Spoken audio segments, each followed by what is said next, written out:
저는 지방 중소도시에서 대학 교직원이라는 세 자녀의 가장입니다. 아들, 딸 순서인데 둘째인 딸에는 미술을 좋아해 서양화를 전공하고 있는 미술대학 학생이고요. 중학교 때까지는 평범한 성적이었고요. 고등학교 입학 후 학업이 우선될 수밖에 없는 분위기이기에 자연스레 학업에 집중하고 성적이 상당히 상승하여 큰애는 외삼 9월 시즌을 많이 활용해서 당연히 1등급이었고 수학만 2등급, 다른 과목은 다 1등급이었습니다. 수시무집으로 결과적으로 순천향대학교 의과 진학해서 재학 중인데 그때 서울대, 포스텍, 연세대는 2개 전형이었고요. 고려대 등 모든 전형이 합격했었습니다.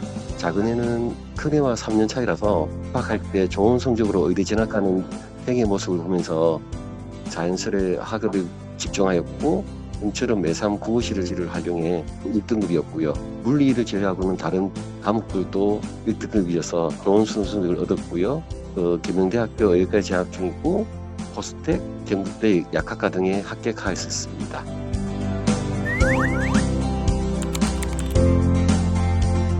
저는 구슬이 서말이라도 깨어야 보배라는 말처럼 공부는 남이 해주는 것이 아닌 본인이 하는 것이라 생각하고 있습니다. 자기 주도적인 학업 태도를 가지지 않으면 아무리 좋은 여건이나 지원을 아끼지 않더라도 우수한 성취를 거두기 힘들다고 생각하거든요. 그래서 경제적 측면에서도 학원비나 가입비로 지출하기보다는 차라리 기본으로 우리 애들이 원하는 맛난 것을 먹거나 가보고 싶은 곳을 가도록 하고자 했고요. 아이들에게도 성적보다는 학교 생활이 힘들지 않는지, 학교 가서 좋은 점이나 즐기는 것은 무엇인지, 하고 싶은 일은 어떤 것인지 보다 관심 가졌고 애들이 이를 탐색하는데 어른으로서 경험을 전달해 주고자 했었습니다.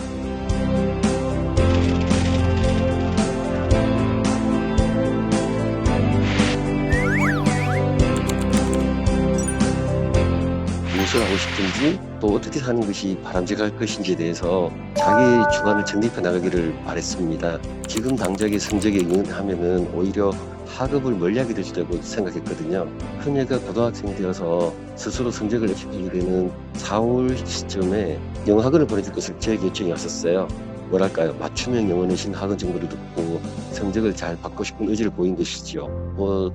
저의 대답은 거절이었습니다. 1등급이 목표라면 학원 수강이 오히려 장애물이 될 것이라고 생각했고 이렇게 제 아이에게 이야기했었습니다.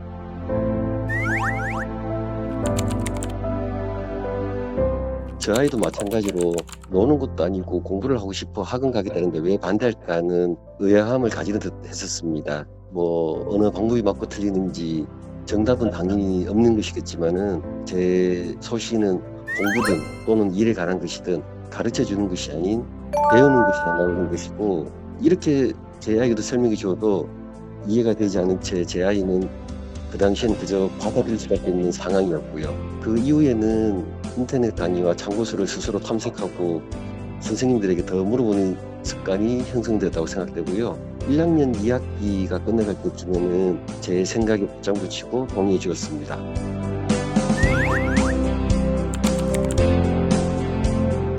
큰애의 경우에는 고등학교 입학 때 본인 목표 대학은 과학교사에 관심이 있어서 지방 국립대 사범대학이었습니다.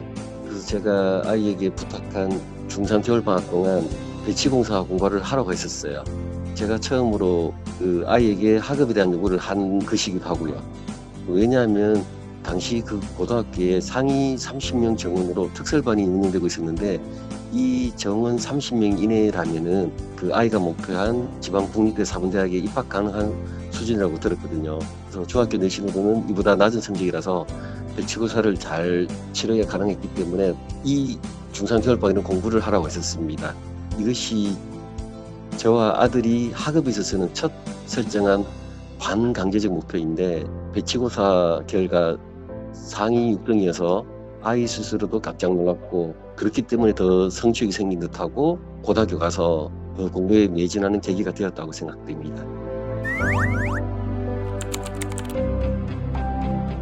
처음에는 이 매산비를 진짜 매산비로 이해할 정도로 좀 당연히 저는 생소했고요.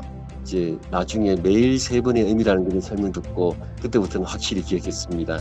작은애는 이 형의 권유에 따라서 자연스럽게 이 교재를 선택했었고요. 우리 자녀들에게 들으니까 수학 과목은 집중적으로 하는 방식이 더 낫다고 하고 국어 과목은 매일 꾸준히 하는 게 더 효과적이라서 매일 꾸준히 이 참고서를 펼쳐보도록 유도하는 내 삶의 교재 스타일이 자연스레 복습을 하게 만들어서 만족스럽다고 이야기를 들었었습니다.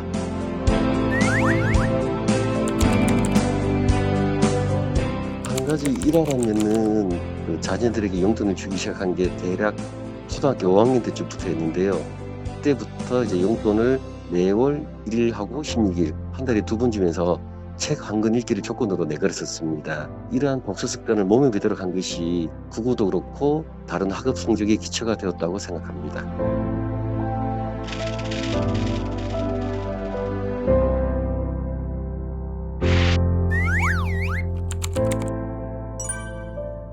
저는 크게 뭐 강요하거나 이런 건 없는데 그 아이들에게 생활 태도에 있어서 가급적이면은 항상 왜 하는지를 생각해 보라고 합니다. 왜라는 것에 스스로 이해가 되고 받아들이면은 장래 설계나 공부에 있어서도 동기부여가 되고 자기주도 학습이 이루어진다고 생각하기 때문입니다.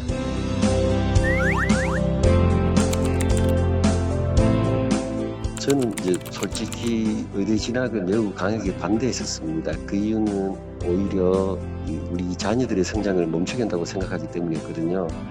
제 주변에서는 이 이야기를 하면은 우리나라에서 제일 높은 수준의 대학 진학을 이뤄놓고는 왜 이런 말을 하는지 의아해하긴 합니다. 제 생각에는 의대라는 곳이 졸업만 하면 어느 정도 수입도 보장되고 사회적 지위를 인정받는 안정된 직업으로 연결되니까 오히려 이제 동기부여도 되지 않고 사회의 도전과 자기 발전을 방해한다고 생각하거든요. 그래서 현 시점에서는 건강하게 사고 없이 생활하고 조금이나마 이제 주변에 감사하면서 타인에게 도움이 되도록 의술을 펼쳐나가기를 이제 바라고 있습니다.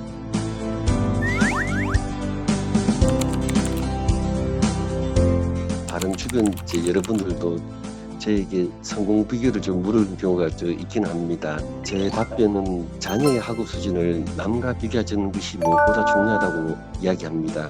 이 비교에 따라서 선행 학습을 하게 되고 사교육을 찾는 듯해 보이기 때문이거든요. 과도한 선행 학습은 이제 본인의 지식 역량이 축적되기보다 성적 유지 문제풀이로 소모되는 결과를 가져온다고 생각되고요. 또 사교육은 암기와 방법론만 수월해지는 것이고 이것이 비록 좋은 대학 진학으로 이어진다 하더라도 장기적으로 자녀의 살아갈 장래에 큰 도움이 되지 않는다는 생각입니다. 이제는 일반 학교 교사 수준도 엄청나게 좋아졌고요. K출판사 같이 각 과목별 유용한 학습법을 가이드해주는 좋은 교재도 많고요. 에듀테크도 엄청나게 발전이 이루어져서 실전 현실 같은 인터넷 강의 등의 자기주도 학습을 도움을 주는 여러 수단이 매우 많아요. 자녀분들이 왜 공부하는지를 스스로 답을 내릴 수 있도록 하는 것이 좋은 성적을 거두는 척도라고 생각합니다.